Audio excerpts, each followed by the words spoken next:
Good morning, everyone. Good morning to everyone who's watching on the internet. This is a reading from Whispers from Eternity, and it's by Paramahansa Yogananda. Open my inner eye. Open my inner eye, O fountain of light, that I may behold thee in the dance of the myriad-hued atoms. Burst open the doors of space that I might see thee behind the swirling mists of material illusion. Behind thy walls of brilliant cosmic rays, thou art hiding. Open every portal in nature that I may see thee everywhere. This is a reading from the Bhagavad Gita, the essence of the Bhagavad Gita, by Swami Kriyananda and Paramahansa Yogananda and Krishna. Men of meager understanding, however, in limiting their worship to the lesser gods, receive limited results. Devotees of the lower gods go to those gods. Devotees who worship me, the Infinite One, come to me. Those who worship any form of God as a reminder of the Infinite One are not the ones described here as limited in their worship. Those, however, who worship lower forms with the attitude described above, ego to ego, with the view to gaining fulfillment for some personal desire, go to those regions where subtler egos still exist, albeit in exalted forms. People sometimes ask, are not the angels higher than earthly masters? A true master, it must be said, is far higher than any angel.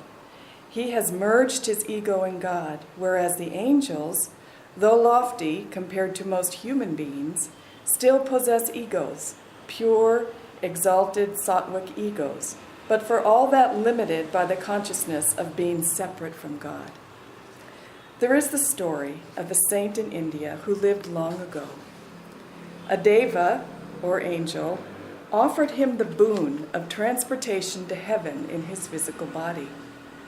Thus did ancient Indian tradition express the concept of leaving the body consciously at death. Legend tells us that this deva came to him one day in a heavenly chariot, long before his own destined time to die, to carry him off to heaven. So great are your virtues, said the deva, that you have been deemed worthy to receive this great blessing. Wait a moment, said the saint. I'd like to know first what advantages I will reap by going to this heaven of yours. Well, replied the angel, that is a most unusual request. Most people are happy enough to get to heaven at all. Still, since you've asked me, I must respond.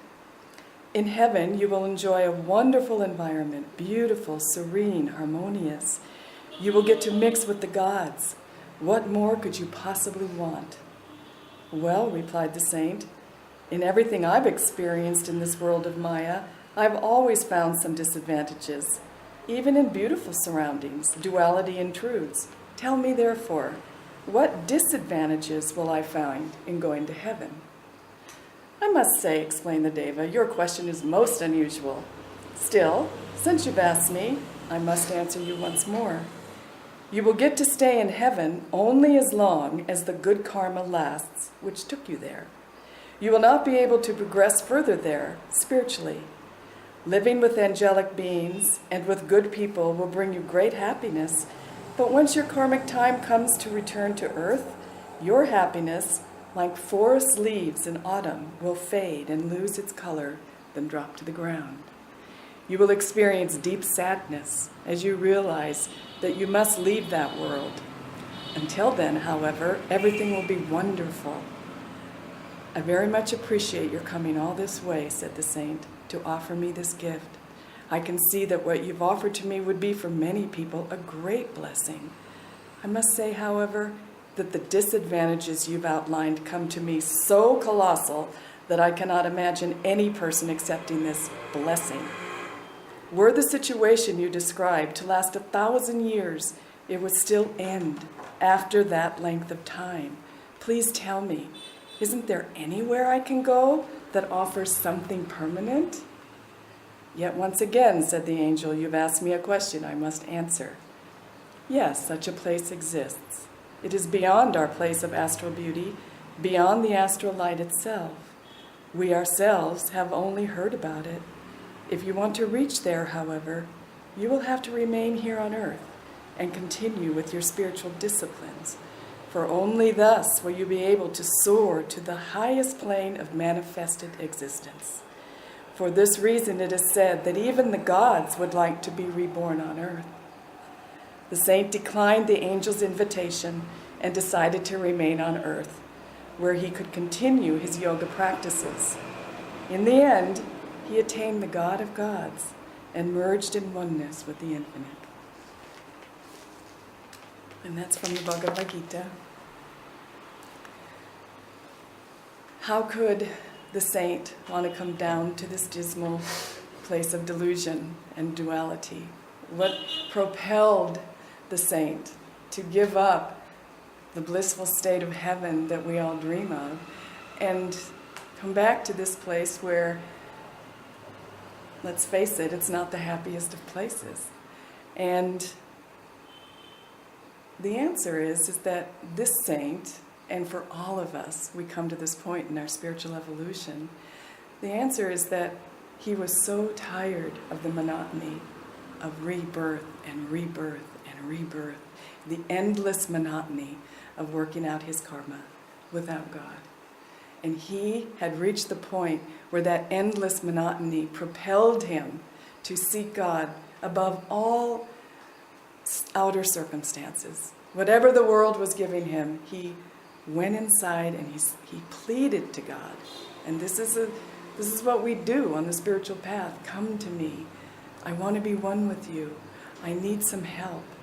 And so God sent him a guru and spiritual practices. Notice it said in the reading that you have to come back to earth to finish your spiritual practices, to be able to work out your karma. So the guru gives you these practices, and then very slowly the dim memory awakes of where we came from and where we're going. The dim light in meditation becomes brighter and brighter and brighter. The deeper your meditation, the more consistent, the more responsible you become in diving deep. That light becomes brighter and brighter. Your heart opens and you begin to feel divine love. And the joy comes into your being. And it's not a foreign experience anymore. It's your own experience. And that becomes your reality. And the world, with all its problems, and with all the darkness, with all the duality, with all the delusion that says you are not that, becomes a dim dream, and God becomes brilliant in your consciousness. And so being born on earth with the guru and spiritual practices is the greatest blessing there is, because we can use this time to work through our karma. We've been given the blessing of Kriya Yoga. We've been given the blessing of God-realized master. We've been given the blessing of spiritual family. We've been given the blessing of deep meditation, selfless service. All of these blessings, if we take advantage of them now in this earth time, in this incarnation, very quickly we will progress. Master said that once you have the guru, and once you're on the spiritual path very sincerely, 1 or 2 incarnations, you're done. That's thrilling, isn't it? 1 or 2 incarnations. Swami asked him once.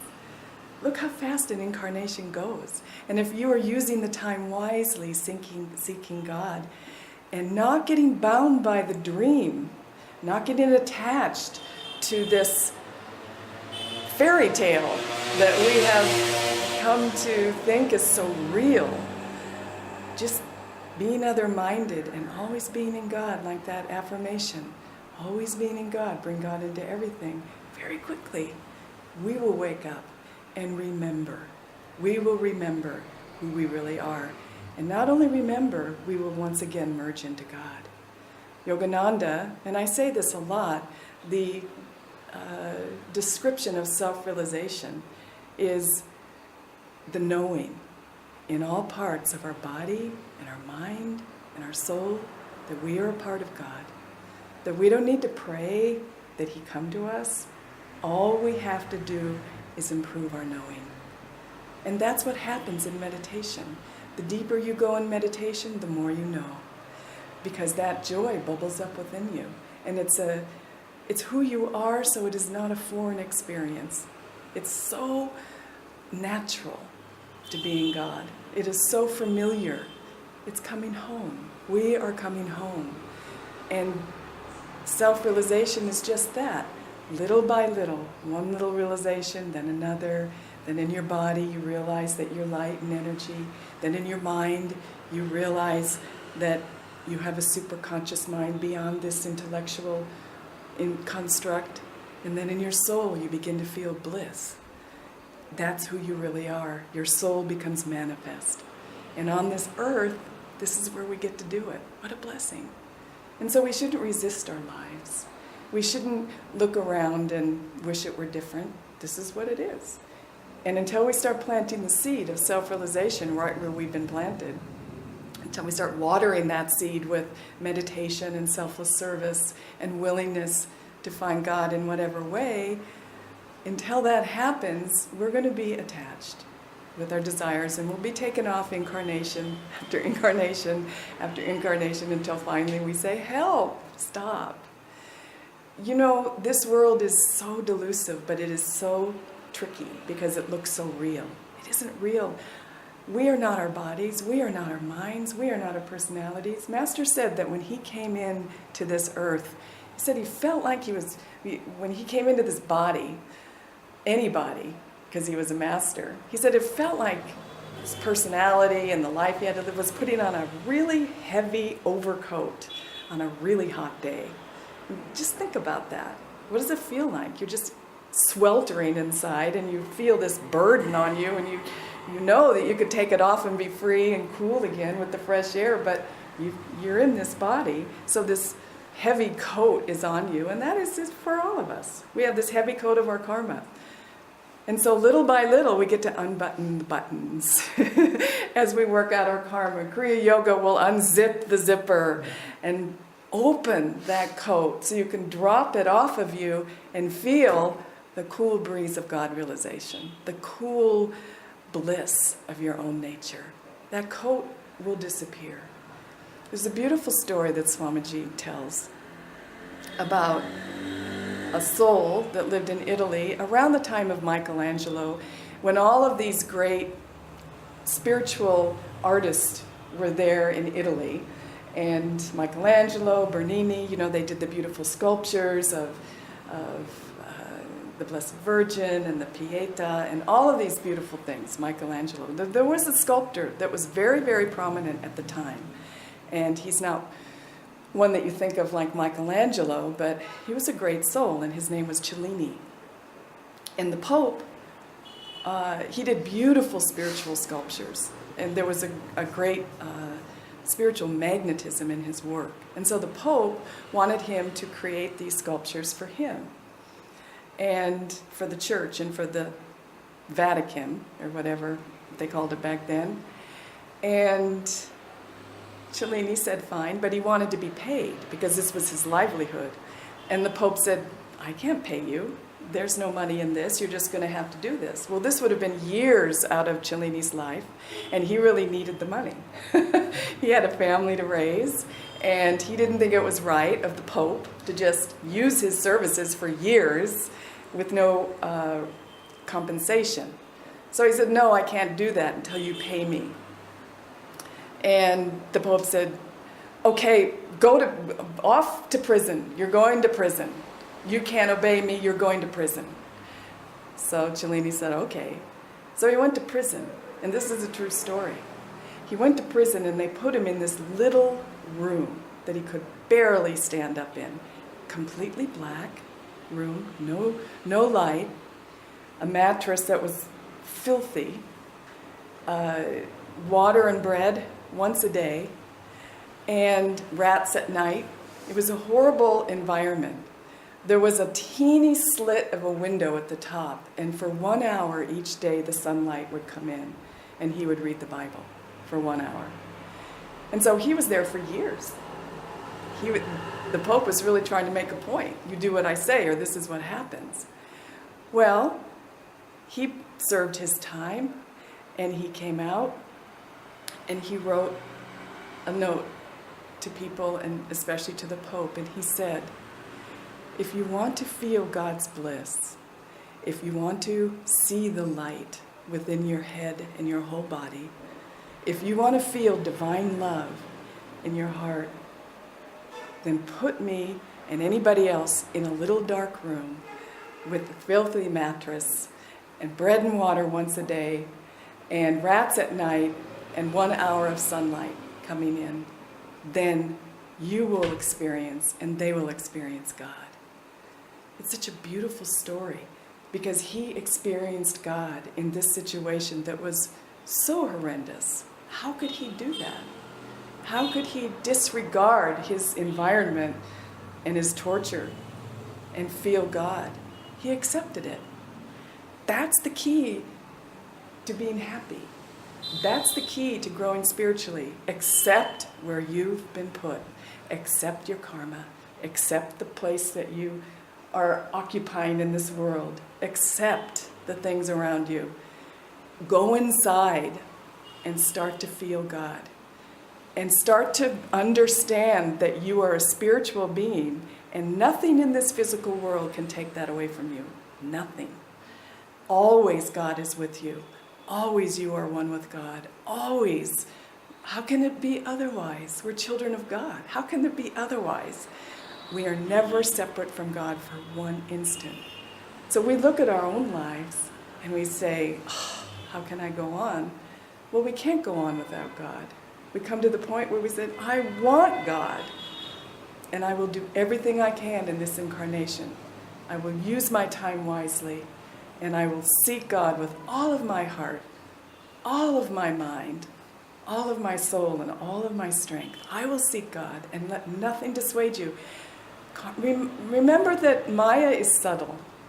Society wants you to do what it wants you to do. It does.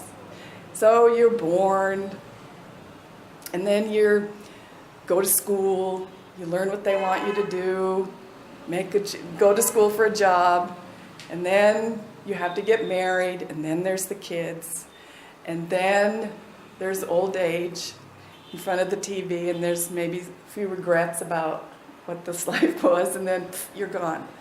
Incarnation after incarnation after incarnation. Different wife, different kids, different jobs. But it's all the same, because it's pulling you outside of yourself, making you think that this is really important. And you forget. The world wants you to do that because it's perpetuating itself. The Maya perpetuates itself. But when you step outside of the box and you start going within and practicing Kriya Yoga, practicing your meditation, when you start realizing, wow, there's something more to life. Maybe your karma's the same, maybe you have your husband and the school and all that, but you're bringing God into it. And just like that affirmation this morning, everything you do is with God, for God. Nothing you think is without his thought behind it. Nothing you say is without him speaking through you. Nothing you do and act, he's acting through you. Your life becomes a nest of fun. You just become so happy. We have that choice. We have that choice. And so all of a sudden, the world will say, oh, no, you can't do that. You can't go meditate because, I don't want you to. Or you have to follow this career because I need the money in my old age. Or whatever it is, the world is pulling on you. Stand firm. Stand firm in your commitment to finding God. That doesn't mean you're rude. You still have to give to the situation around you. But when you are giving God, and you're giving super consciousness, and you're living in a higher state of awareness, and you have love pouring through you, and joy every moment of your life, the world will do what it does. And you are going towards God. 1 or 2 incarnations, you're done. Isn't that a blissful thought? Then when you come back, you're doing it on your own volition because you want to help people and you have that power. Right now we're all kind of scrambling, but we do on this spiritual path have so much help. Take advantage of it. And don't be mesmerized or fooled by this dream. Don't be fooled by the dream. because so much more is happening on the spiritual level. They don't want you to know about the spiritual level, but it's coming out now. The scientists are discovering, wow, everything's energy. There's waves of energy. It's not just in the genes. There's consciousness behind it. They're all finding out what Yogananda told us years ago. Great sages have told us from India centuries ago, but I read a book once, and I wanted to share this with you, and it really stirred me, this story. And in the early Ananda, there were all these books that would pass through the community, and this was one of them, and maybe you've heard of Wayne Dwyer. He's passed away. He's a spiritual teacher, and he wrote very many books. He was a good man, and he helped many people find the spiritual path. And he wrote a book once about this woman, this young girl, that had a stroke when she was a very young girl. Maybe she was about 10. She had a stroke, completely comatose. So they took her to the hospital, her mother did, and they put her on life support system. And for 1 year, she was on the life support system and still alive. And finally the doctor said, take away all of the support now. She's never going to live. So you just take it away and let her drift off into heaven. And so the mother did not believe that.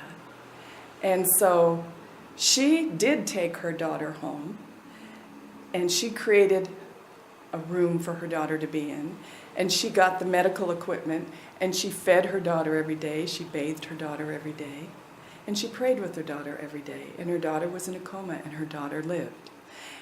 And the mother was so solicitous. This was her dharma. She just took care of this sleeping child who was still in a coma, but very much alive, for years. Not just a day or two, but for years she took care of her daughter. And her daughter, 11, 12, 13, 14. But something very mysterious was happening in that room.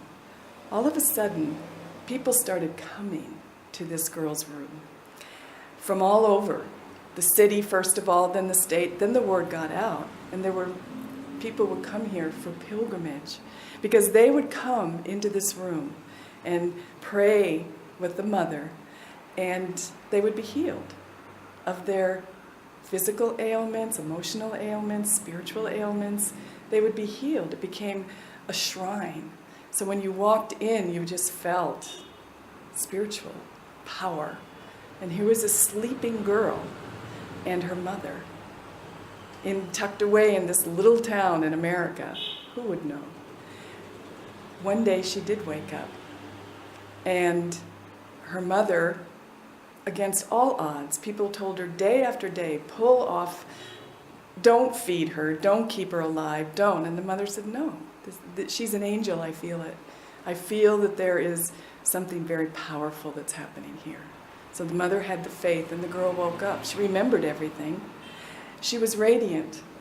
You don't wake up from comas and you're not radiant. You forget, your past. Your mind has to come back. You have to learn how to walk.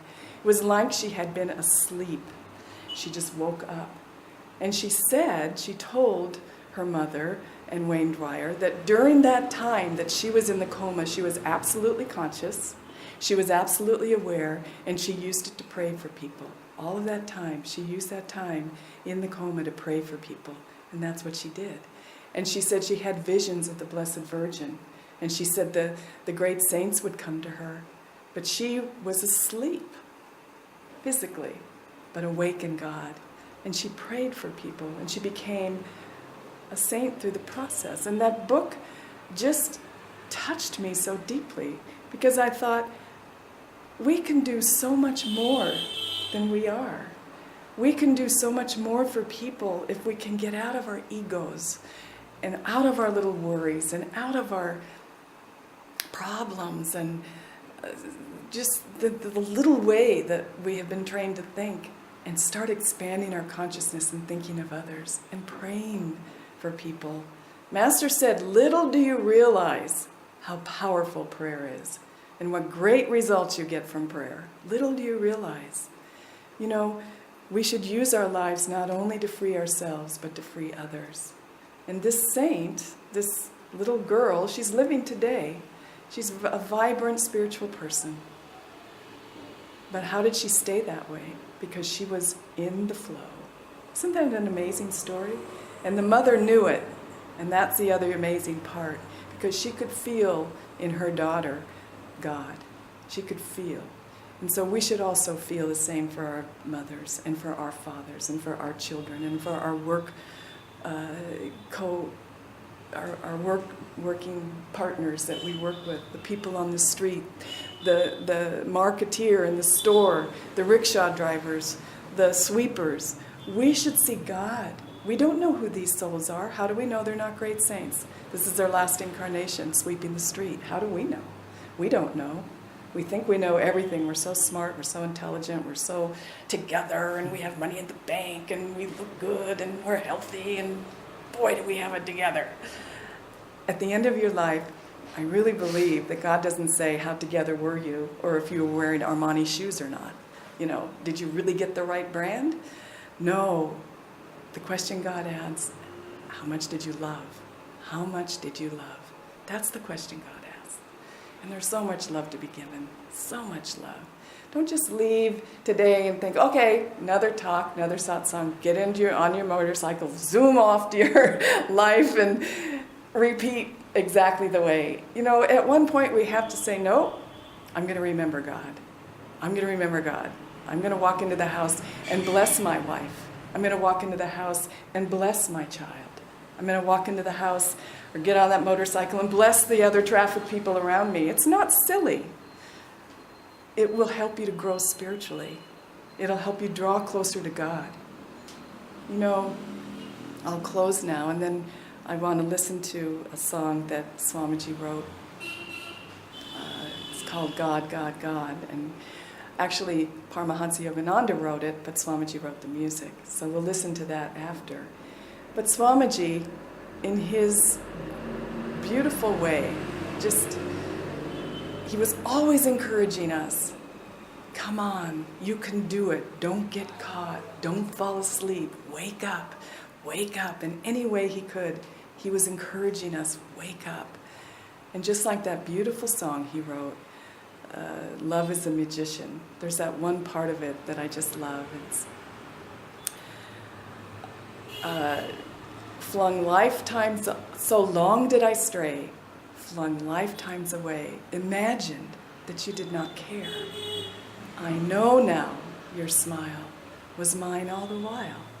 I listened and love was there. That is what we should think of. That is what we should remember. And that is what how we should live our lives. So joy to you.